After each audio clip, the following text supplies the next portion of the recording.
Yes, মাননীয় স্বরাষ্ট্রমন্ত্রী। মাননীয় স্পিকার, আপনাকে ধন্যবাদ। ইয়েস, মাননীয় স্পিকার, আমি মাননীয় সংসদ নেতার পক্ষে বক্তব্য রাখছি। মাননীয় সংসদ নেতা সর্বশেষে বক্তব্য রাখবেন কিনা সেটা তার প্রিরোগেটিভ, কেউ ডিকটেট করতে পারে না, এটাই বিধি। মাননীয় স্পিকার, বিসমিল্লাহির রহমানির রহিম। মাননীয় স্বরাষ্ট্রমন্ত্রী, আপনার সময় 40 মিনিট। আমি কেন বলছি, আমি বলবো 40 মিনিটে শেষ করবেন। জি মাননীয় স্পিকার, আপনি দয়া করলে আরো বাড়িয়ে দিতে পারেন। দয়াময় পরম দয়ালু আল্লাহর নামে। বিরোধী দল এটা চায়, এটা কিন্তু 72-এর সংবিধানে ছিল না মাননীয় স্পিকার।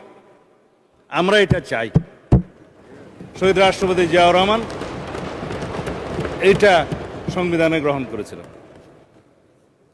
মহান আল্লাহর উপর পূর্ণ আস্থা ও বিশ্বাস এই সংবিধানের মূলনীতি হইবে। আমরা এটা চাই, বিরোধী দল চায় কিনা জানি না।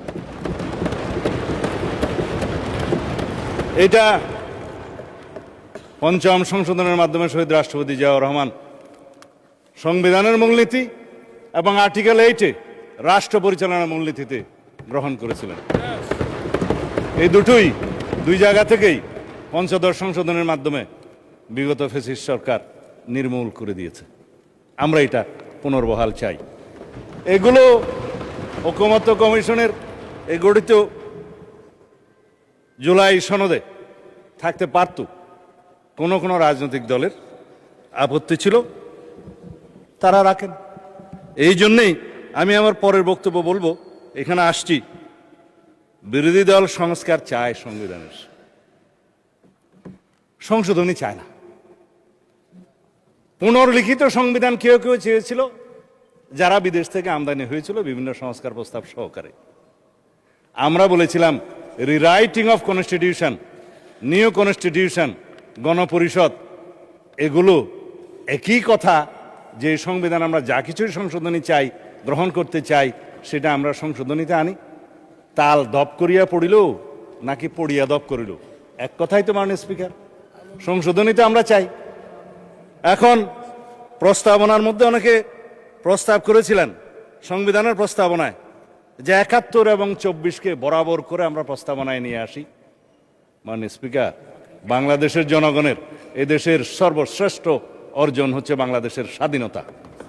71-এর সাথে আর কোনো কিছুর তুলনা চলে না। আমরা 24-এর জুলাই জাতীয় সনদ এবং জুলাই ঘোষণাপত্রের এসেন্সকে আমরা সংবিধানে ধারণ করার জন্য অঙ্গীকার করেছি, করব। চতুর্থ তফসিলে আসবে সেই কথা। জুলাই ঘোষণাপত্র আমরা বলেছি, জুলাই জাতীয় সনদও বলেছি। অঙ্গীকার নামায় দেখেন আপনি, শেষের পৃষ্ঠায় আছে, এই জুলাই জাতীয় সনদের অঙ্গীকার নামার মধ্যে আছে। যাই হোক, এখন 71 এবং 72-এর সংবিধান কেন ভালো লাগে না আমরা বুঝি তো মাননীয় স্পিকার। 71 এই দেশের স্বাধীনতার ঘোষণা, স্বাধীনতা যুদ্ধ, মুক্তিযুদ্ধ, বিজয় অর্জন, শহীদ রাষ্ট্রপতি জিয়া, সবই এক কাতারে গাথা। এদেশের মানুষের সর্বশ্রেষ্ঠ অর্জন, বিজয় গাথা। কারো জন্য হতে পারে এটা পরাজয়ের গ্লানি, আমি ওই জায়গায় যাব না। 72-এর সংবিধান কেন ভালো লাগে না মাননীয় স্পিকার? আমি আজকে যারা বক্তা আছেন তারা দেখলাম যে কেউ আইন কানুনের মধ্যে নাই, সেজন্য আমিও আর থাকার চেষ্টা করছি না। 72-এর সংবিধান কেন ভালো লাগে না? তফসিল 1-এর মধ্যে যে সমস্ত অর্ডারগুলোকে বৈধতা দেয়া হয়েছে, তার মধ্যে 3 নম্বরটা হচ্ছে দি কোলাবোরেটরস স্পেশাল ট্রাইব্যুনাল অর্ডার নম্বর 8, 1972, যার মাধ্যমে এদেশের স্বাধীনতা বিরোধী রাজাকার আলবদরদের বিচার করা হয়েছিল মাননীয় স্পিকার। যাই হোক, আমি এগুলো বলতে চাই না। যারা আদেশ নিয়ে কথা বলছেন, বলে যে আদেশও তো আইন। আমি কখনো স্বীকার করেছি আদেশ আইন না? সেই আদেশও তো আইন। বললাম তো এই আদেশও আইন। 151-এ যে সমস্ত অর্ডারকে রিপিল করা হয়েছে সেগুলো বাদে, সেগুলো আগে আইন ছিল। তারপরে যেগুলো কন্টেইন করা হয়েছে তফসিল 1-এ, সেগুলোর সিরিয়াল বাই বললাম প্রায় 27টার মতো আছে। 3 নম্বরের কথা তো বললামই। যে সমস্ত অর্ডার চতুর্থ তফসিলের 3, 3-এর 2, 3-এর 3 এই মতো করা হয়েছে বৈধ, কিন্তু সেই অর্ডার আর করার ইখতিয়ার নাই। 7ই এপ্রিল 1973-এর পরে জাতীয় সংসদের প্রথম বৈঠকের পরে তবে অ্যামেন্ডমেন্ট করার সুযোগ দেওয়া হয়েছিল 2 বছর, যাতে সংবিধানের সাথে সামঞ্জস্যপূর্ণ করা যায়। এই অর্ডারের আলাপ তো শেষ। সেই বক্তৃতা গতবারে দেওয়ার পরে আমি মনে করেছিলাম জাতির সামনে পরিষ্কার, বিরোধী দলীয় নেতৃবৃন্দের কাছে পরিষ্কার হবে যে এই লেজিসলেটিভ ফ্রড, যেটা কালারেবল অর্ডার, সেটা নিয়ে আর কোনোদিন কোনো বিতর্ক হবে না। যেটা রাষ্ট্রপতি করেছেন, জুলাই জাতীয় সনদ উইদিন ব্র্যাকেট সংবিধান সংস্কার আদেশ বাস্তবায়ন আদেশ 2025, এটা নিয়ে আর কোনোদিন কোনো বিতর্ক উঠবে না মনে করেছিলাম। আজকে আমি কনসেন্ট্রেশন দিতে চেয়েছিলাম অনলি জুলাই জাতীয় সনদ, যেটা ঐতিহাসিকভাবে স্বাক্ষরিত হয়েছে, সেটা কিভাবে বাস্তবায়ন করা যায় তার পদ্ধতি নির্ধারণ করি, চলুন সেই বিষয়ে আমরা আলোচনা করি। প্রস্তাব দিয়েছিলাম যে সংবিধান সংশোধন সংক্রান্ত একটা বিশেষ কমিটি, সংসদীয় কমিটি গঠন করা হোক, সবাইকে নিয়ে যারা এখানে রিপ্রেজেন্ট করছে জাতীয় সংসদে এবং স্বতন্ত্র সদস্য সহ। সেই বিষয়ে তারা মনোযোগ দিলেই পারতেন। আজকে অবশ্য মাননীয় বিরোধী দলীয় নেতার আমি মনোযোগ দিয়েই শুনেছি ওনার কথা। তাতে উনি বলেছেন সরকারি দল বিরোধী দল মিলেমিশে এক কাজ করব, রাস্তা খুঁজে বের করুন সংবিধান সংশোধন এবং আইন প্রণয়নের জন্য। ওয়েলকাম জানাই, স্বাগতম। জুলাই জাতীয় সনদ বাস্তবায়ন চায় তারা প্রত্যেকে বলেছেন। অর্ডারের কথা নিয়ে বলে যে গণভোট অর্ডার, এটার কি হবে সেটাও আলোচনা করব আমরা, যদি সংবিধান সংশোধনী কমিটি বিশেষ কমিটি গঠন করা হয় সেখানে। চলুন এখানে মিলেমিশে আমরা আলোচনা করে বের করি। সংস্কার, সংবিধান হয় না মাননীয় স্পিকার, সংবিধান হয় রহিত হয়, স্থগিত হয়, সংশোধন হয়, বাতিল হয়, ইত্যাদি হয়। সংবিধান তো সংস্কার হয় না মাননীয় স্পিকার। সংশোধনকে আমরা সংস্কার মনে করে যদি একসাথে বসতে পারি ভালো। যাই হোক, মাননীয় বিরোধী দলের নেতা বলেছেন সংবিধান পরিবর্তন চেয়েছেন, আপনি রেকর্ড দেখতে পারবেন। তো সংবিধান পরিবর্তন তো সংশোধনের মাধ্যমে হতে পারে। আসুন, তিনি বলেছেন জুলাই জাতীয় সনদ এটা গণ অভ্যুত্থানের কলিজা। ধন্যবাদ মাননীয় স্পিকার ওনাকে, আপনার মাধ্যমে। গণ অভ্যুত্থান বলেছেন, কেউ কেউ তো বিপ্লব বলতে বলতে ফেনা তুলে ফেলে। গণ অভ্যুত্থান, জুলাই ছাত্র গণ অভ্যুত্থান, এটা স্বীকৃত জুলাই জাতীয় সনদের সমস্ত জায়গায় লেখা আছে। এখানে বিপ্লব কোথাও লেখা নেই। আর যে ওনারা আদেশের কথা বলছেন ওখানেও তাই, ওখানে কোনো বিপ্লবের নামগন্ধ নাই। কিন্তু আমরা জিজ্ঞেস করব, আমরা কি ছাত্র গণ অভ্যুত্থানের অভিপ্রায়কে সম্মান করতে চাই? আসুন, এখানে সবাই অভিপ্রায়ের কথা বলে, যে অভিপ্রায়ের দোহাই দেওয়া হচ্ছে। আমি সংবিধানের প্রস্তাবনার কথা বলবো। সংবিধানের প্রস্তাবনার 4র্থ প্যারায় আপনি দেখবেন এই সংবিধান জনগণের অভিপ্রায় হিসাবে প্রাধান্য পাইবে। সংবিধানের 7 অনুচ্ছেদে আপনি দেখবেন এই সংবিধান জনগণের লেখা আছে যে রাষ্ট্রের সকল ক্ষমতার মালিক জনগণ। এই ক্ষমতা প্রয়োগ হইবে এই সংবিধানে প্রদত্ত অধীনে ক্ষমতা বলে, জনগণ যেভাবে চায়। আরেক জায়গায় আপনি দেখবেন এই সংবিধান হচ্ছে মানে সুপ্রিমেসি অফ দি কনস্টিটিউয়েন্সি বলতে যেটা বোঝায়, যে এই সংবিধান হচ্ছে প্রজাতন্ত্রের সর্বোচ্চ আইন। একজন আজকে আমাদেরকে সবক দিল যে এই পার্লামেন্ট নাকি সুপারিন না। আমি মাননীয় স্পিকার কি করবো বুঝতে পারছিলাম না। 1 নম্বর অনুচ্ছেদ এই সংবিধানের article 1, this Bangladesh is a unitary independent and sovereign republic. এবং এই সোভারেইন রিপাবলিকের সোভারেইন ক্ষমতার মালিক হচ্ছে আর্টিকেল 7 অনুসারে জনগণ। সেই জনগণের ক্ষমতাটা প্রয়োগ করে এই সংবিধানের অধীন এবং কর্তৃত্বে, সেই সংবিধানের অধীন এবং কর্তৃত্বে নির্বাচন কমিশন নির্বাচন দিয়েছে। সেই সোভারেইন জনগণ আমাদেরকে ভোট দিয়েছে, এই সোভারেইন পার্লামেন্টে পাঠিয়েছে। যার কারণে আমরা আজকে এখানে যা কিছুই আলাপ করব সেটা জুডিশিয়ারির বিরুদ্ধে সারাদিন যদি আমরা বলি, জুডিশিয়ারির কাছে কেউ এটা মামলা করার ক্ষমতা নাই, তাকেই বলা হয় সোভারেইন এখতিয়ার। এখন এই সোভারেইনটিকে যদি এক্সপ্লেন করার জন্য এখানে মাস্টারি করতে হয়, প্রফেসরি করতে হয়, মাননীয় স্পিকার আইন কখন প্রণয়ন করবো আর কখন ভাষণ দেবো। যাই হোক, এটাতে আমি আর যেতে চাই না। দেশনেত্রী বেগম খালেদা জিয়া কবরে প্রশান্তিতে শুয়ে আছেন। তিনি বলেছিলেন, আমি অনেকের সাথে কন্ট্রাডিক্ট করে বলছি, এই সংবিধান ছুঁড়ে ফেলে দেয়া হবে যদি জনগণের সরকার প্রতিষ্ঠা হয়। এটা একটা মেটাফোর, পলিটিক্যাল রূপক মেটাফোর। যখন বলেছিলেন যে 15 সংশোধনের মাধ্যমে যখন তত্ত্বাবধায়ক সরকার পদ্ধতি উড়িয়ে দেয়া হলো, তখন তিনি বললেন এই পঞ্চদশ সংশোধনী মানি না, রাষ্ট্রের মধ্যে অস্থিতিশীলতার অবস্থা করা হলো। হ্যাঁ, আমি ওইটাতেই আসছি। ওনারা ডকুমেন্ট দেখাচ্ছেন আমাদের মহাসচিব, উনি বলেছিলেন এই সংবিধানের পঞ্চদশ সংশোধনীকেই উদ্দেশ্য করে যে এই সংশোধনী ছুড়ে ফেলে দেয়া হবে। মানে ছুড়ে ফেলে তো দিয়েছি।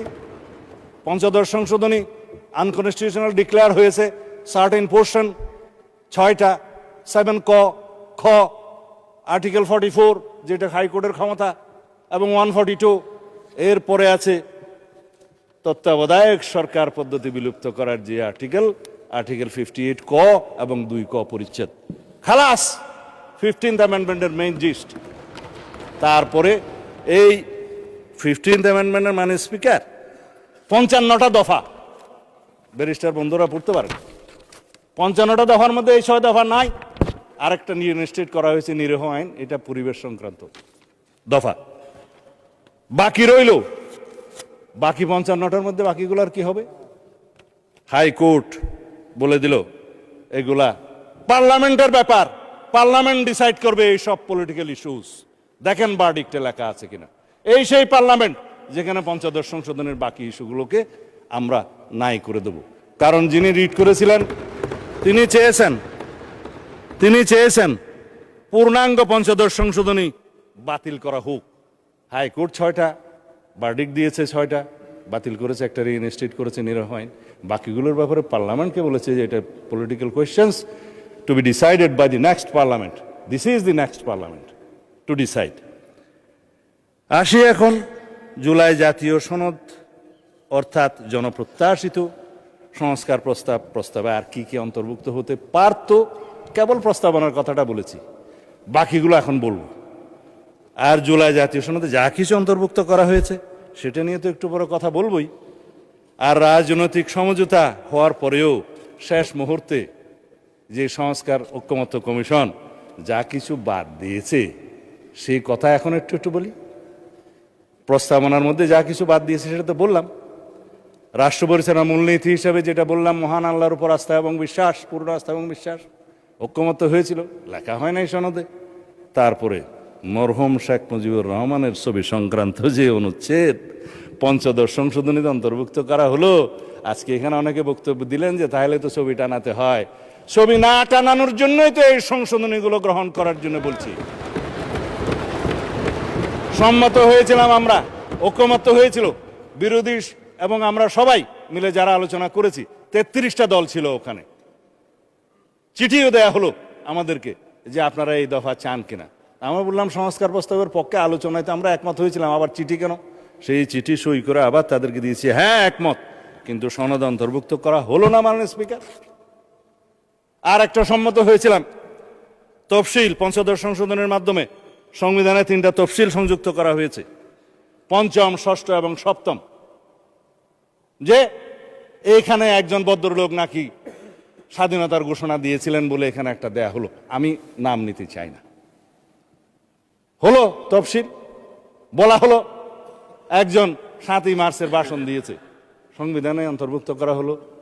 রচনা, লিটারেচার আর্কাইভে থাকতে পারতো, সংবিধানে নিয়ে আসলো।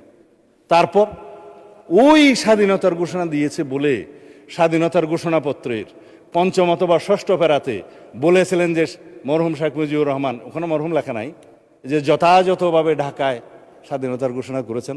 ইতিহাস কি তা বলে? বলে না। সারা বিশ্ব স্বীকৃত যেটা শহীদ রাষ্ট্রপতি জিয়াউর রহমান 26 তারিখে, অর্থাৎ 25 তারিখের দিনগত রাতের 26 তারিখের প্রথম প্রহরে যেটা উই রিভোল্ট বলে স্বাধীনতার ঘোষণা দিয়েছিলেন। তারপরে 27 তারিখ, সেই জন্যই বাংলাদেশের স্বাধীনতা দিবস 26 তারিখ। তারপরে 27 তারিখে তিনি কালুরঘাট বেতার কেন্দ্র থেকে provisional head of the state হিসেবে এই বাংলাদেশের স্বাধীনতা ঘোষণা করেন। এরপরে সংশোধিতভাবে on behalf of the national leader Sheikh Mujibur Rahman স্বাধীনতার পক্ষে ঘোষণা করেন। এটা ইতিহাস, আমরা অস্বীকার করি না। কিন্তু 26 তারিখে স্বাধীনতার ঘোষণাপত্রে তিনি ঘোষণা দিয়েছিলেন বলে যেটা লেখা হলো, অস্বীকার করি না মাননীয় স্পিকার, কারণ এটা একটা ন্যাশনাল আর্কাইভের দলিল। কিন্তু জিনিসটাকে এস্টাবলিশ করার জন্য আর একটা যে তফসিল ঘোষণা করে তথাকথিত একটা তফসিলের নামে যে লেখা হলো যিনি এত তারিখে ঘোষণা দিয়েছেন বা তার মধ্যে, সেটা তো কোনো গবেষণায় আসে না। সেই জন্য 5, 6 এবং 7 এই 3টা তফসিল বিলুপ্তির জন্য এই ঐক্যমত্য কমিশনের প্রস্তাব, সংবিধান সংস্কার কমিশনের প্রস্তাব ছিল, আর না হলে এখানে সবাই সাক্ষী দিতে পারেন, আমরা একমত হয়েছিলাম। কিন্তু যেদিন স্বাক্ষর করব সেদিন দেখা গেল নাই একটা তফসিল, 7ম তফসিলটা নাই। জুলাই স্বাধীনতার জুলাই ঘোষণাপত্রের সনদে সবাই স্বাক্ষর করেছে, মাননীয় স্পিকার, এখানে যারা যারা রিপ্রেজেন্ট করছে। তবে এনসিপি নির্বাচনের পরে করেছে, বাকিরা আগে করেছে। স্বাক্ষর তো করেছেন, সেই স্বাক্ষরিত জুলাই জাতীয় সনদে অবশ্যই নোট অফ ডিসেন্টগুলো দেখে শুনেই করেছেন। সুতরাং এখানে এগুলো নিয়ে অস্বীকার করার তো কিছু নাই। এখন নোট অফ ডিসেন্টের ভাষা কি হবে সেটা নিয়েই তো হয়েছে। এই যে আমাদের ইশতেহার, একটা ইশতেহারের কপি আনছিলাম এখানে, ইশতেহারের মধ্যে বলা আছে যে যারা নির্বাচনী ইশতেহারে সেই সমস্ত নোট অফ ডিসেন্ট উল্লেখ করে জনগণের ম্যান্ডেট প্রাপ্ত হবে, তারা সেই মতে বাস্তবায়ন করিতে পারিবে। এই ইশতেহার বিএনপি নির্বাচনী ইশতেহার আমরা করেছি, স্বাক্ষরিত জুলাই জাতীয় সনদের ভিত্তিতে নির্ধারিত হইবে। সুতরাং জনগণ এখানে 51% ভোট দিয়েছে। আমরা তো বলেছি উচ্চকক্ষের বিষয়ে আমি এখন বলবো না, মানে স্পিকার, উচ্চকক্ষের বিষয়ে আমরা এখানে বলেও দিছি 100 সদস্য বিশিষ্ট উচ্চকক্ষ প্রবর্তন করা হইবে। রাজনৈতিক দলসমূহ নিম্ন কক্ষের অর্জিত আসন সংখ্যার আনুপাতিক হারে উচ্চকক্ষে প্রতিনিধিত্ব করিবে। এই সেই ইশতেহার। আমরা তো ম্যান্ডেট পেয়েছি, এটা কনস্টিটিউশনাল ভোট। তারপরে আসে গণভোটের রায়, কেন মানবে না? অবশ্যই মানবে। গণভোটের ভোটটা তো একটা কালারেবল লেজিসলেশন, একটা যে লেজিসলেশনকে বলা হয় ফ্রড অন দি কনস্টিটিউশন, যে লেজিসলেশন করার ক্ষমতা প্রেসিডেন্টের ছিল না, সেটা পই পই করে বলেছি, সেটার উপরে গণভোট হয়েছে। তারপরও 4টার মধ্যে 3.5 কান প্রশ্নের মধ্যে আসি তো, যেটা আমাদেরকে জাতীয় প্রতারণার দলিল হিসেবে জোরপূর্বক এখানে ইম্পোজ করা হয়েছে, আমাদের উপর আরোপ করা হয়েছে, শুধু সেইটুকু প্রশ্নের কথা বলেছিলাম। আমি বলেছিলাম সেই জুলাই আদেশটা, একটাকে আমি নাম দিচ্ছি জুলাই আদেশ, আর এটা হচ্ছে জুলাই সনদ। এই জুলাই আদেশের যে এতগুলো পৃষ্ঠা আছে, আমি বলেছিলাম যে আমার পড়তে লেগেছিল 3 ঘন্টা, জনগণ কয় ঘন্টা পরে এটার উপরে হা না ভোট দিয়েছে জানা নেই। 4টা প্রশ্ন দিল, আইনমন্ত্রীটি কি বলেছেন, 4টা প্রশ্নের একটা তফসিলে গিয়ে দেখা যায় সেখানে কোনো প্রপোর্শনের কথা বলা নাই দফা 17-তে। তার মানে এটি এনেদার ফ্রড। সুতরাং এই গুজামেল দিয়ে একটা জনগণকে গণভোট দিতে বাধ্য করছে। আমরা তো মানবো। আসুন সেই আলাপগুলো আমরা সংবিধান সংশোধন কমিটিতে এসে করি, কোনটা কি করা যাবে। আপনারা সংস্কার বলছেন, আমরা বলছি সংশোধন। ঠিক আছে, আপনারা মনে মনে খুশি থাকলে অসুবিধা নেই সংস্কার নিয়ে, কিন্তু সংবিধান তো অ্যামেন্ডেড হবে, সংশোধিত হবে, এই সংসদেই হবে, এই জাতীয় সংসদেই হবে। অবশ্য যারা বিদেশ থেকে এসেছিলেন সংস্কার কমিশনে, তারা একটা আইডিয়া নিয়ে এসেছিলেন, মাননীয় স্পিকার, সেটা হচ্ছে ন্যাশনাল কনস্টিটিউশনাল কাউন্সিল, এনসিসি, জাতীয় সাংবিধানিক কাউন্সিল। যে ক্ষমতা তাকে দেয়া হয়েছিল, দেশে আর এক্সিকিউটিভ ব্রাঞ্চের দরকার ছিল না, প্রধানমন্ত্রীর কোনো ক্ষমতা নাই, সব সেই কাউন্সিলই করবে। আমরা অতঃপর বিতর্ক করে সেটা বের করে দিলাম। তারপরে বলল যে সাংবিধানিক যে সমস্ত নিয়োগ হবে সেখানে আলাপ করেন। আমরা বললাম নির্বাচন কমিশনের গঠন প্রণালী সম্পর্কে আমরা একমত, সাংবিধানিকভাবে সংবিধানে আনবে বিরোধী দল, সরকারি দল, মাননীয় স্পিকারের নেতৃত্বে, এবং একটা নিউট্রাল কমিটি করে সেটা করা হবে, আমাদেরই প্রস্তাব। এগুলো বাদে বলছি বাকি যে সমস্ত অর্গানাইজেশনের কথা বলছেন সংস্থা সাংবিধানিক, এগুলো আইন প্রণয়নের মাধ্যমে করা হোক, আমরা দ্বিমত করি নাই। তারা আপার হাউসের মধ্যে সংবিধান সংশোধনে নিয়ে যেতে চায়। আমরা বললাম আপার হাউস পৃথিবীর যে সমস্ত দেশে, উন্নত দেশে আছে, যেমন United states of America, senate, সেখানে 50টা অঙ্গরাজ্যে তাদের স্টেটের মধ্যে সরাসরি ভোটে সিনেটর নিযুক্ত হয়, তাদের ক্ষমতা থাকে, সাংবিধানিক ক্ষমতা থাকে, কমিটির ক্ষমতা থাকে, লেজিসলেশনের ক্ষমতা থাকে। আমরা পার্শ্ববর্তী দেশ ইন্ডিয়ার কথা জানি, council of states, Indian constitution article 80, তারা বলছে যে it is council of states, যেটা রাজ্যসভা নামে পরিচিত, তারা সরাসরি ভোটে নির্বাচিত নন, তাদের লেজিসলেশনের ক্ষমতা ইনডাইরেক্টলি দেয়া হয়, লোয়ার হাউসের মধ্যে আসে, আপার হাউস থেকে প্রস্তাব আসে। কিন্তু লোয়ার হাউসে যারা ডাইরেক্টলি নির্বাচিত, তাদেরই ক্ষমতা হচ্ছে চূড়ান্ত। মানে স্পিকার, একটা অনির্বাচিত বডি যেখানে জনগণ সরাসরি তাদের সার্বভৌম ক্ষমতা দেয়নি, সেখানে সার্বভৌম পার্লামেন্টের ক্ষমতাকে খর্ব করে আপনি সংবিধানের যেটা চূড়ান্ত আইন, রাষ্ট্রের সর্বোচ্চ আইন, সেটা সংশোধন করতে দিবেন, এটা ন্যায্য নয়। আমরা একমত হইনি। সেই প্রশ্নটাও গণভোটের মধ্যে কেন দিতে হলো? যাই হোক, এখন আমি সেই আলাপে যাব না। আমি শুধু অনেক কথাই এখানে বলে ফেলেছি। জনগণের অভিপ্রায়ের চূড়ান্ত অভিব্যক্তি রূপে সংবিধান হচ্ছে চূড়ান্ত আইন। সবাই অভিপ্রায়ের কথা বলেন, জুলাই গণ অভ্যুত্থানের, ছাত্র গণ অভ্যুত্থান অভিপ্রায়ের কথা বলেন। আসুন, সে অভিপ্রায় হিসাবে জনগণের সে অভিপ্রায়কে চূড়ান্ত রূপ দিতে গেলে সংবিধানে আগে আনতে হবে। তারপরেই প্রথমবারের মতো যখন অভিপ্রায়কে সংবিধানে আনা হলো, তখন সেটা 4 নভেম্বর 1972 সংবিধান হিসেবে পরিণত হলো এবং সেটা অভিপ্রায়ের অভিব্যক্তি হিসাবে, মানে প্রকাশ হিসাবে গৃহীত হলো। This is called constitution. এখন আমরা এই অভিপ্রায়কে, জুলাই ছাত্র গণ অভ্যুত্থানের অভিপ্রায়কে আমরা ধারণ করি, কনস্টিটিউশনে নিয়ে আসি, অভিপ্রায়কে মূল্যায়ন করি, অভিব্যক্ত করি, প্রকাশিত করি, তখন সেই অভিপ্রায়ের মূল্যায়ন হবে। আদারওয়াইজ এই অভিপ্রায় তো রাস্তায় মিছিল দিতে পারবেন, কিন্তু অভিপ্রায়কে সংবিধানে ধারণ করার জন্য এই পার্লামেন্টে আসতে হবে, অ্যামেন্ডমেন্ট নিয়ে আসতে হবে। সেই অভিপ্রায়গুলোকে আমরা ধারণ করব। আমরা সম্মান করি জুলাই ছাত্র গণ অভ্যুত্থানের আবেগকে, আমরা সম্মান করি তাদের আকাঙ্ক্ষাকে, শহীদের স্বপ্নকে। সে অভিপ্রায়কে আমরা ধারণ করার জন্য তো সংবিধান সংশোধন করতে চাই, মাননীয় স্পিকার। যাই হোক, এখন যারা শহীদ রাষ্ট্রপতি জিয়াউর রহমানের ৫ম সংশোধনী কথা বললেন, 2 লাইন না বললে রেকর্ডে থেকে যাবে, সেই জন্যই বলি। ৫ম সংশোধনী যেভাবে উড়িয়ে দেওয়া হয়েছে, একইভাবে ত্রয়োদশ সংশোধনী, তত্ত্বাবধায়ক সরকার বিল উড়িয়ে দেওয়া হয়েছিল। আমি বলি ইনজাস্টিস খায়রুল হক, সরি, এটা unconstitutional word, I would draw. এই জাস্টিস খায়রুল হক ত্রয়োদশ সংশোধনী উড়িয়ে দিলেন এবং কিছু অবজারভেশন দিলেন যে পার্লামেন্ট মে কনসিডার বলে, শ্যাল বলতে পারে না, যেহেতু judiciary cannot dictate the sovereign parliament. এইখানে again sovereignty of the parliament প্রমাণিত। জুডিশিয়ারির হাত এখানেই সীমাবদ্ধ যে এই সুভারেইন লেজিসলেচারকে, পার্লামেন্টকে ডিকটেট করতে পারে না, সাজেস্ট করতে পারে। এবং এখানকার পাশকৃত যে কোনো অ্যামেন্ডমেন্ট, আইন, সংবিধান হোক আর যাই হোক, ইন্টারপ্রিট করতে পারে। একজন ব্যারিস্টার সদস্য বলেছেন, হ্যাঁ, supreme court is the guardian of the constitution, interpret করতে পারে কনস্টিটিউশনের। এবং ইন্টারপ্রিটের পরে যদি মনে হয় যে এটা তাদের বিবেচনায় আনকনস্টিটিউশনাল কোনো বিধান, ডিক্লেয়ার করতে পারে আল্টা বায়াস দ্য কনস্টিটিউশন, এবং নাল অ্যান্ড ভয়েড যাই হোক, যেই ভাষাই হোক, করতে পারে। ওইখানেই সীমাবদ্ধ। কিন্তু পার্লামেন্ট সেইটার অনুবলে তারা বলতে পারে না যে পার্লামেন্টকে এই এনাক্টমেন্ট নিতে হবে। আমাদেরকে এখনো সেই জন্য বলি, তত্ত্বাবধায়ক সরকার বিল আমাদেরকে এখানে গ্রহণ করতে হবে, মাননীয় স্পিকার। ত্রয়োদশ সংশোধন বিলের মাধ্যমে জাজমেন্টকে তো তাই বলতে হবে, জুডিশিয়ারিকে তাই বলতে হবে। ত্রয়োদশ সংশোধনীকে যে আনকনস্টিটিউশনাল ডিক্লেয়ার করলো, সেইটাকে আবার রিভিউতে বলা হলো নো, ত্রয়োদশ সংশোধনী লেজিটিমেট এনাক্টমেন্ট। কিন্তু সেটা যেহেতু এটাকে বলা হয়, এটা doctrine of eclipse, doctrine of eclipse অনুসারে সেটা রিইনস্টেট হয়েছে, চন্দ্রগ্রহণ চলে গিয়েছে। কিন্তু তারপরেও এই পার্লামেন্টকে তত্ত্বাবধায়ক সরকার পদ্ধতির বিল আবার আনতে হবে, সংশোধনীর মাধ্যমে নিয়ে আসতে হবে। আমরা তত্ত্বাবধায়ক সরকার পদ্ধতি বহাল করার জন্য দীর্ঘ 17 বছর সংগ্রাম করেছি, রক্ত দিয়েছি। এই তত্ত্বাবধায়ক সরকার ব্যবস্থা পুনর্বহালের জন্য দেশনেত্রী বেগম খালেদা জিয়া শেষ মুহূর্ত পর্যন্ত জীবনের চেষ্টা করেছেন। তিনি শান্তিতে শুয়ে আছেন, কারণ ত্রয়োদশ সংশোধনী বহাল হয়েছে, মাননীয় স্পিকার।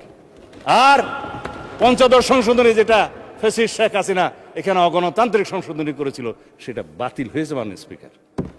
পূর্ণাঙ্গ বাতিল হয়নি, আপিল হয়েছে আপিলের ডিভিশনে। হাইকোর্ট যেটুকু বাতিল করেছে, বাকিগুলো ওখানে করবে। কিন্তু আমি বলি কি, মাননীয় স্পিকার, সেইটার আর প্রয়োজন নাই। এই পার্লামেন্ট যথেষ্ট পঞ্চদশ সংশোধনীর 55 দফার সকল বিধান এখানেই আমরা বিলুপ্ত করে দিতে পারবো, যদি আমরা সবাই এগ্রিড হই। জুডিশিয়ারির প্রয়োজন নেই। এখানেই হচ্ছে সুভারেনিটি অফ দি পার্লামেন্ট। আমি এখনো আপনার ইয়ের মধ্যে আসি নাই, মাননীয় স্পিকার, কি বলে, জুলাই সনদে আসি নাই। সময় কতক্ষণ আছে আমি অবশ্য জানি না। এখানে জুলাই সনদের মধ্যে এখন দফাওয়ারি আলোচনা করতে চেয়েছিলাম। সবাই তো রাজনৈতিক বক্তব্য দিয়েছে, সেই জন্য আমিও একটু অনুপ্রাণিত হয়ে পয়লা রাজনৈতিক বক্তব্য দিয়ে দিলাম, মাননীয় স্পিকার। কথা তো বলার কথা, দফা অনুসারে জুলাই জাতীয় সনদের যেটা প্রণয়নের সাথে আমি দীর্ঘদিন জড়িত ছিলাম, কাজ করেছি সেইটার মধ্যে কিভাবে এরা ড্রাস্টিক মানে সার্জিক্যাল কি যেন ড্রাস্টিক সার্জারি করেছে সেটাও দেখতে হবে। আমি সার্জিক্যাল অপারেশন করেছি সেটা দেখতে হবে। আমরা 33টা রাজনৈতিক দল এই আলোচনায় অংশগ্রহণ করেছিলাম। তার মধ্যে পার্লামেন্টে যারা এসছে তাদের সংখ্যা 8টা। ইসলামী আন্দোলন বাংলাদেশ, খেলাফত মজলিস, গণ অধিকার পরিষদ, গণসংহতি আন্দোলন, এনসিপি, বাংলাদেশ খেলাফত মজলিস, বিএনপি এবং জামাত ইসলামী। এখানে সিরিয়াল নাম্বার দেয়া আছে, আমি নোট করে রেখেছি কার সিরিয়াল নাম্বার কত। তবে আমাদেরটা 21, জামাত ইসলামেরটা 22। যে সমস্ত নোট অফ ডিসেন্ট দিয়েছে আপনি 21-22 দেখলে দেখবেন, আর এনসিপিরটা হচ্ছে আপনার 14। এইভাবে সিরিয়াল সবগুলো বলতে গেলে সময় লাগবে। কিন্তু এখন আমি দফাওয়ারি যদি যাই, মাননীয় স্পিকার, কথা অনেকগুলো বলে ফেলেছে, জবাবও অনেকগুলো দিয়ে দিয়েছি, সংক্ষিপ্ত আলোচনাই করতে পারবো, অসুবিধা নাই। দফা 3-এর মধ্যে এইখানে প্রথম দফাতে ঐক্যমত উপনীত হওয়া বিষয়সমূহ সংবিধান সংশোধন সাপেক্ষে বলা আছে। আইনমন্ত্রী বলেছে 47টা দফা আছে ওর মধ্যে, আরও দফা থাকতে পারত যেগুলো তারা ঐক্যমত হওয়ার পরেও ইনক্লুড না করে একটা ষড়যন্ত্র করেছে আমি বলবো। কিন্তু আর যেগুলো ঐক্যমত হয় নাই সেরকমও কোনো বিষয় বাদ দিয়েছে, যেমন তফসিল। এখন বলেছে সংবিধান সংশোধন সংক্রান্ত দফা 3, যে দফাগুলো নিয়ে শুধু আলোচনা করা দরকার, সংক্ষিপ্ত আলোচনা শুধু ওখানেই করব, বাকি দফাগুলো ছেড়ে দেবো মাননীয় স্পিকার। এখানে সংবিধান সংশোধনের বিষয়টা উচ্চ কক্ষে নিয়ে যাওয়ার বিষয়টা হয়েছে, সেটা আমি ইতিমধ্যেই বলে দিয়েছি, আমি আর রিপিট করব না সময় বাঁচানোর জন্য, যে উচ্চ কক্ষে সংবিধান সংশোধনী বিল যেতে পারে না। কেন পারে না তাও বলেছে। দফা 4, সংবিধানের 7 ক এবং খ আমরা বিলুপ্তির পক্ষে, এখনো বিলুপ্তির পক্ষে। এখানে অবশ্য 3টা দল নোট অফ ডিসেন্ট দিয়েছে, আমরা না। সেটা কারা কারা দিয়েছে জানি না, তবে মেন দলের মধ্যে না, তারা পার্লামেন্টে আসে নাই বলে তাদের নাম আমি উল্লেখ করছি না। এই 7 খ এবং খ কি? ফ্যাসিস্ট আওয়ামী লীগ সরকার, ফেসিবাদী আওয়ামী লীগ সরকার বলেছিল এই সংবিধানের বিরুদ্ধে কিছু কথা বললে, যা বললে মৃত্যুদণ্ড হবে এবং সর্বোচ্চ সাজা দেওয়া হবে ইত্যাদি, রাষ্ট্রদ্রোহিতা হবে।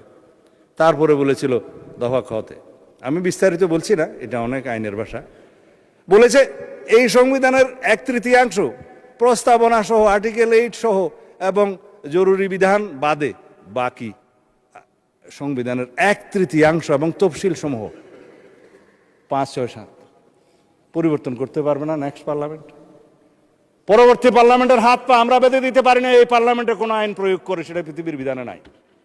সুতরাং কনস্টিটিউশনের এই সমস্ত 2টা 7A and B হাইকোর্টে এই পঞ্চদশ সংশোধনের বিরুদ্ধে যে রিট মামলা হয়েছে, সেখানে এটাকে নাল অ্যান্ড ভয়েড বা আনকনস্টিটিউশনাল বা আল্ট্রা ভায়োলেন্স কনস্টিটিউশন বলা হলো, এবং বলা হলো নন অ্যাস্ট, অ্যাজ ইফ এটা ছিলই না সংবিধানে। গেল, এর বিরুদ্ধে কথা আর বলবো না। সংবিধানের তফসিল সংক্রান্ত একই সাথে বলে ফেলেছি দফা 5, দফা 7 রাষ্ট্র পরিচালনার মূলনীতি। এখানে তো আমি বলেছি রাষ্ট্র পরিচালনার মূলনীতি হিসেবে সর্বশক্তিমান আল্লাহর উপরে, মহান আল্লাহর উপরে পূর্ণ আস্থা এবং বিশ্বাস, যেটা আওয়ামী লীগ উড়িয়ে দিয়েছে পঞ্চদশ সংশোধনীতে, সেটা আমরা পুনর্বহাল করবো মাননীয় স্পিকার, এটাই আমাদের ঘোষণা। হ্যাঁ, তার সাথে জাতীয়তাবাদ, গণতন্ত্র, অর্থনৈতিক সামাজিক সুবিচার ইত্যাদি আছে, সমাজতন্ত্রও আছে, এবং সেটা ছিল পঞ্চম সংশোধনীতে প্রেসিডেন্ট জিয়ার সময় যেটা নেওয়া হয়েছিল, সেটা আলোচনা করতে পারি আমরা। তারপরে সংস্কার কমিশনে একটা প্রস্তাব তারা দিয়েছিল যে সাম্য, মানবিক মর্যাদা এবং ধর্মীয় স্বাধীনতা ও সম্প্রতি উল্লেখ করা যায় কিনা।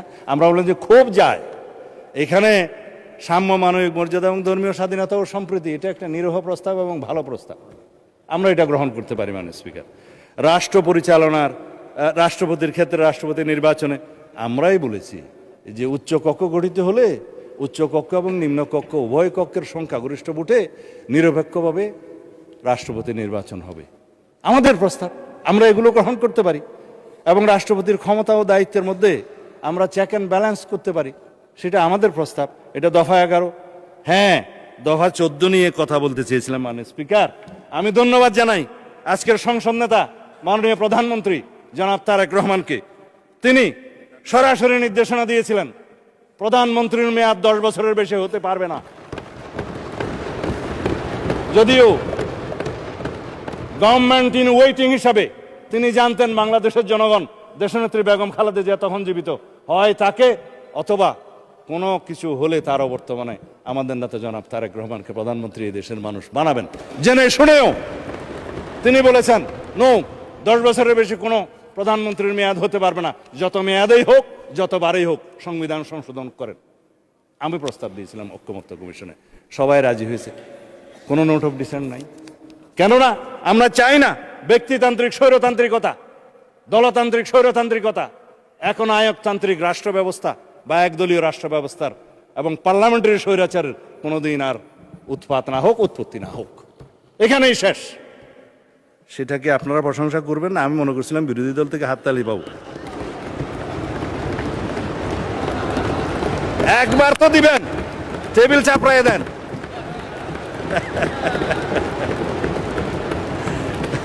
আচ্ছা, আমার সময় চলে যাচ্ছে, মানে স্পিকার আপনি একটু খেয়াল রাখবেন। প্রধানমন্ত্রী একই সাথে লিডার অফ দি হাউস হতে পারবেন কি পারবেন না প্রশ্ন উঠছে, দলীয় প্রধান হতে পারবে কি পারবে না প্রশ্ন উঠছে। দফা 15 এই জুলাই জাতীয় সনদের এখানে কিছু কিছু নোট অফ ডিসেন্ট দিয়েছে। তো এখানে আমার মনে হয় আমরা যেটা দিয়েছি যে প্রধানমন্ত্রী ট্রেডিশন মাফিক, এটা decorative, leader of the house, এটা কোনো মন্ত্রিত্ব না, হাউসকে লিড করতে হয়, ডিসিশন দিতে হয়, সেটা থাকতে পারে। জামাত ইসলামের বন্ধুরা বলছিলেন হ্যাঁ এটা বোধহয় থাকা যায়, তবে দলীয় প্রধান বোধহয়, আমরা বললাম যে দলীয় প্রধান থাকলে পৃথিবীর বিভিন্ন দেশে ডেমোক্রেটিক প্র্যাকটিস, শুধুমাত্র দলীয় প্রধান হওয়ার কারণে কি তার প্রধানমন্ত্রিত্ব হওয়াটা হরণ করা যায়? সেটা তার ডেমোক্রেটিক রাইট। সুতরাং আমরা বলেছি দলীয় প্রধান প্রধানমন্ত্রী হবেন কি হবেন না সেটা তার রাইট, তার ডেমোক্রেসির উপর, গণতান্ত্রিক অধিকারের উপর হস্তক্ষেপ করা যাবে না। সুতরাং আমরা নোট অফ ডিসেন্ট দিয়েছি। আশা করি আপনারা হাততালি না দিলেও মোটামুটি সম্মত থাকবেন। যাই হোক, তারপরে তত্ত্বাবধায়ক সরকার ব্যবস্থার মধ্যে 21টা দফা আছে, মানে স্পিকার দফা নম্বর 16। এখানে এই 21টা দফার মধ্যে আমরা তো সবাই বললাম তত্ত্বাবধায়ক সরকার পদ্ধতি আমরা গ্রহণ করতে চাই। এই জন্যই দীর্ঘ 17 বছর আমরা আন্দোলন সংগ্রাম করেছি, রক্ত দিয়েছি, জীবন দিয়েছি। কিন্তু গঠন প্রণালী নিয়ে 2-1টা দফায় বিরোধী দলীয় বন্ধুদের সাথে আমাদের একটু আলোচনা প্রয়োজন। আমরা বলেছি সবাই মিলে তত্ত্বাবধায়ক সরকার পদ্ধতি আমরা গঠন করব, কিন্তু রাষ্ট্রপতি যে লাস্ট অপশন আছে, রাষ্ট্রপতিকে আমরা তত্ত্বাবধায়ক সরকারের প্রধান উপদেষ্টা হওয়ার আর সুযোগ দিতে চাই না, আমাদের প্রস্তাব। কিন্তু সর্বশেষ পদ্ধতি হিসাবে জুডিশিয়ারিকে বাদ রেখে আর কোনো বিকল্প প্রস্তাব আমরা নিতে পারি কি না সেটা আমরা জাতীয় সংসদে আলাপ আলোচনার মধ্য দিয়ে বের করব। এখানে ওনারা একটা ভোটিং ব্যবস্থা করতে বলেছিলেন, এটাকে কি একটা যেন ভোট বলা, আমি ভুলে গেছি, হ্যাঁ কি একটা ভোট যেন বলেছিল এটা আর কি, হ্যাঁ র্যাঙ্ক চয়েস ভোট। আমরা যে র্যাঙ্ক চয়েস ভোটের মধ্যেও গাফলতি আছে। সুতরাং আমরা জাতীয় সংসদে এই বিষয়টা আলোচনা করি, একটা বিষয় আমরা বের করতে পারবো, সেই জন্য নোট অফ ডিসেন্ট দেওয়া হয়েছে। তত্ত্বাবধায়ক নিয়ে কোনো কারো দ্বিমত নাই। যাই হোক, মানে স্পিকার, এরপরে আসলো দ্বিকক্ষ বিশিষ্ট আসন সৃজন।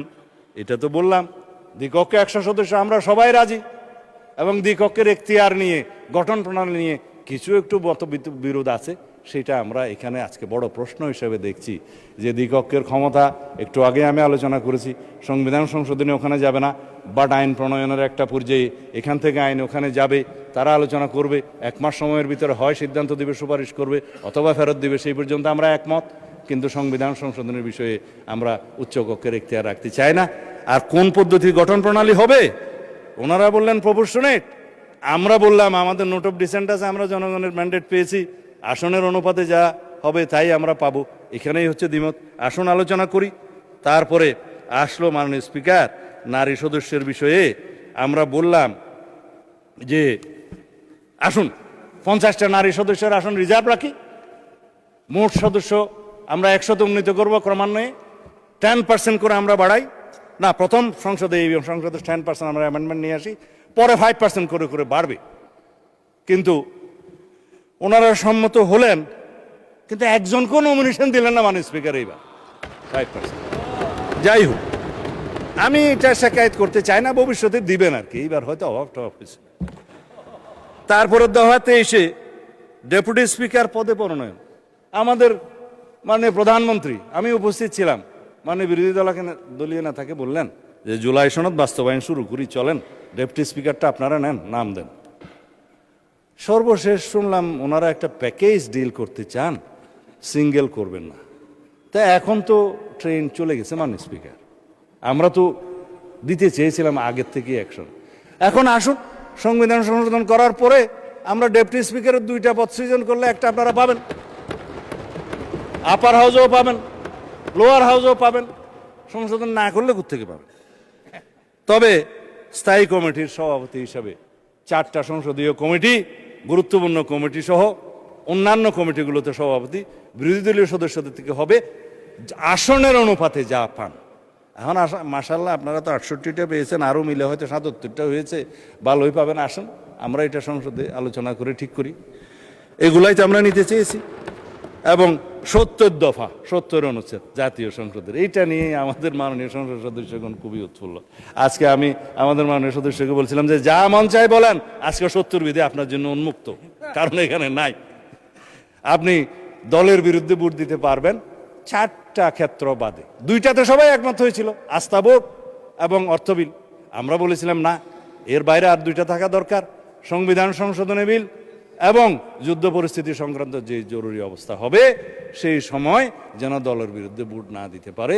জাতীয় নিরাপত্তার প্রশ্নটা জড়িত, উইদিন ব্র্যাকেট যুদ্ধ পরিস্থিতি, এই 2টা রাখেন।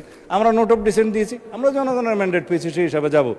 বাকি সব বিষয়ে মাননীয় সংসদ সদস্যগণ, under the sun anything you can discuss here. কোনো দল আপনার বিরুদ্ধে, সরকারি দল কোনো ব্যবস্থা নিতে পারবে না, বিরোধী দল ব্যবস্থা নিতে পারবে না। সংসদ সদস্য বল বহাল থাকবে, এই সংসদ এলাইভ হবে। যাই হোক, এরপরে বাকি যে সমস্ত বিষয় আছে নির্বাচন ব্যবস্থা বিষয়ে, এটা আমরা তো বললাম যে আমরা একটা স্বাধীন নির্বাচন কমিশন গঠন করব, সবাই মিলে আলাপ আলোচনা করে। এখানে স্পিকার সভাপতি থাকবে, প্রধানমন্ত্রী, বিরোধী দলীয় নেতা এবং আরেকজন সদস্য থাকবে সেকেন্ড বিরোধী দল না জুডিশিয়ারির একজন, আমার ঠিক মনে নাই। সবাই মিলে থাকবে। এখানে কোনো সরকারি দলেরও প্রাধান্য থাকবে না, বিরোধী দলেরও প্রাধান্য থাকবে না। এমন একটা নির্বাচন কমিশন আমরা গঠন করব, যে নির্বাচন কমিশনকে নির্বাচনকালীন সময়ে কেউ আর প্রভাব বিস্তার করতে পারবে না। আমাদেরই প্রস্তাব ছিল এই যেগুলা বলে সাংবিধানিক সংস্থাসমূহে নিয়োগের ক্ষেত্রে যে এনসিসি করার কথা ছিল, আমরা যে এনসিসি লাগবে না, আসুন এটা এখানেই আনি। তারপর অন্যান্য সাংবিধানিক কিছু প্রতিষ্ঠানের বিষয়ে কথা বলা হয়েছে। আমরা বললাম যে এটা আমরা স্ট্রং আইন করি, শক্তিশালী আইন প্রণয়নের মধ্য দিয়ে সেগুলো আমরা ব্যবস্থা নেব। বিচার বিভাগের কথা মাননীয় স্পিকার কি বলবো, এখন বিচার বিভাগের কথা বললে তো অসম্ভব ব্যাপার। প্রধান বিচারপতি নিয়োগের ক্ষেত্রে আমরা বলেছিলাম একটা অপশন থাকুক, যাতে আর কোনোদিন আগের মতো যে আমাদের এক্সপিরিয়েন্স হয়েছে যে কি যেন এটা শপথবদ্ধ রাজনীতিবিদদেরকে আমাদের আর যেন দেখতে না হয়। আমরা সেই জন্য বলেছি প্রধান বিচারপতি হবে অ্যাপিলেট ডিভিশন থেকে নিযুক্ত। আগে সংবিধানে এটা ওপেন ছিল, কোত্থেকে নিযুক্ত হবে সেটা নির্ধারিত ছিল না। আমরা বলছি আপিল বিভাগের বিচারকদের মধ্য থেকে নিতে হবে। আর 2টা অপশন থাকতে হবে, জ্যেষ্ঠতম 2 জনের মধ্য থেকে প্রধান বিচারপতিকে নিয়োগ করতে হবে। এগুলো খুব সামান্য বিষয়, আমরা ডিসকাস করে এখানে একমত হতে পারি, যেটা জুলাই জাতীয় সনদে ছিল। এখন অন্যান্য বিষয়ের মধ্যে যে সমস্ত গুরুত্বপূর্ণ বিষয়, তা হলো আসুন বিচার বিভাগের স্বাধীনতা নিয়ে কথা বলি। আজকে বিচার বিভাগের স্বাধীনতা দেখেন, আজকেও একটা পত্রিকায় এসছে, মাননীয় স্পিকার আমি এখানে হয়তো দেখালে উকোটা ভুল হবে না, কার্যকরের আগেই সিন্ডিকেটের কবলে সুপ্রিম কোর্ট সচিবালয়। আমরা বলেছিলাম আর্টিকেল 116 অনুসারে আপনি সংবিধান যেটা আনকনস্টিটিউশনাল ঘোষণা করেছে, যে ইন কনসালটেশন অফ দি প্রেসিডেন্টের যেটা ক্ষমতা, in consultation of the chief justice, সেটা ওই পোর্শনটা আনকনস্টিটিউশনাল ঘোষণা করেছে মানি। কিন্তু আপনি সুপ্রিম কোর্টের সচিবালয় অধ্যাদেশটা করলেন, কারোর সাথেই আলাপ আলোচনা করলেন না। সংবিধানের অনুচ্ছেদ অনুসারে এখানে যদি আমরা আলাপ আলোচনা করে একটা আইন প্রণয়ন করে শক্তিশালী, সেটাই কি ভালো হতো না? এটাকে আমরা সংবিধানেই রাখতে হবে। আর বলা হলো যে সুপ্রিম কোর্ট না হাইকোর্ট জাজেস অ্যাপয়েন্টমেন্ট অর্ডিন্যান্স নিজেই আর্টিকেল 95 এবং 98 ভায়োলেশন করে বসে আছে। কাউন্সিল এবং আর কি যেন করেছে, কিভাবে তারা ইন্টারভিউ নেবে, কাকে কাকে নিয়োগ করবে, বয়সসীমা কোথায় হবে, যেগুলো আছে সংবিধানের সেই আর্টিকেলগুলোকে যদি আপনি চেঞ্জ না করেন, অ্যামেন্ডেড না করেন, জুডিশিয়ারিকে সেটা ভায়োলেট করতে পারে। এই কথাগুলো আমরা বলেছিলাম এটা জাতীয় সংসদের পরবর্তী জাতীয় সংসদের উপরে ছেড়ে দেন। আমরা সেখানে আলাপ আলোচনা করে আইন প্রণয়ন করে তারপরে সেই অ্যাপয়েন্টমেন্ট এনাক্টমেন্টটা আনবো এবং সুপ্রিম কোর্টের এই যে সচিবালয় আইনটা আনবো। এখনো আমরা প্রতিশ্রুতিবদ্ধ, আমরা সুপ্রিম কোর্টের সচিবালয় আইন এবং বিচারক নিয়োগ আইন এই পার্লামেন্টে ইনশাআল্লাহ আমরা আলাপ আলোচনার মধ্যে দিয়ে পাশ করব।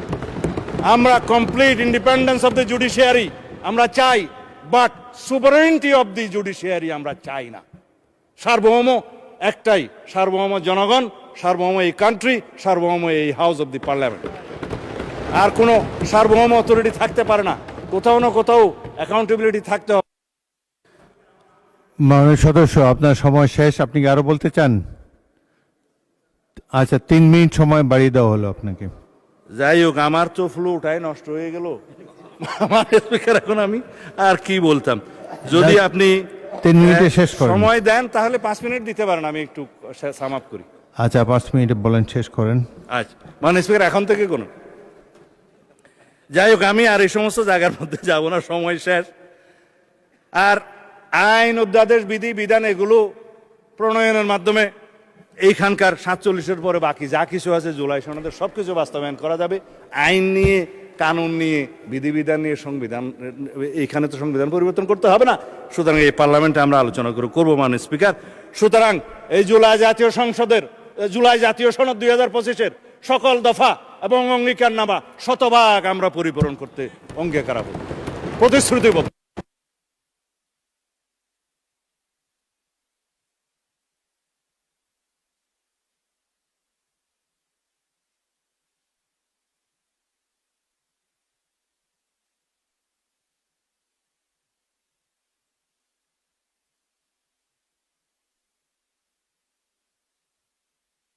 চলে গেছে, টোটাল চলে গেছে। বাইকে পুরো হাউসের মাইক নাই মানে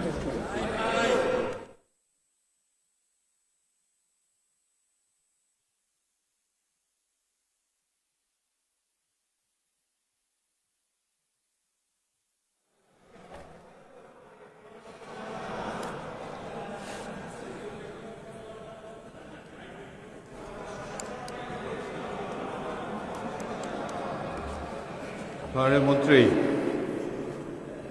আমার মাইকও বিভ্রাটের শিকার। আপনি তো মোটামুটি বলেছেন। এখন রাত 9:30 বাজে। আপনার কি কোনো কথা বাকি আছে এখন? আমার তো মনে হয় you have covered all the points.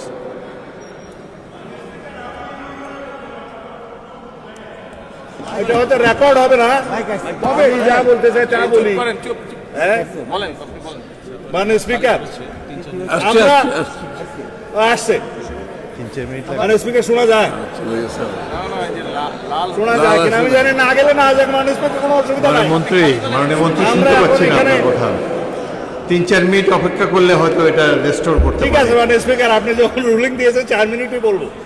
মানে স্পিকার, সারাদিন বলে যে অনেকে সারা রাত রামায়ণ পড়ে সকালবেলা, এখন আমাদের আমার মনে হয় সব পয়েন্টই আপনার বলা হয়েছে।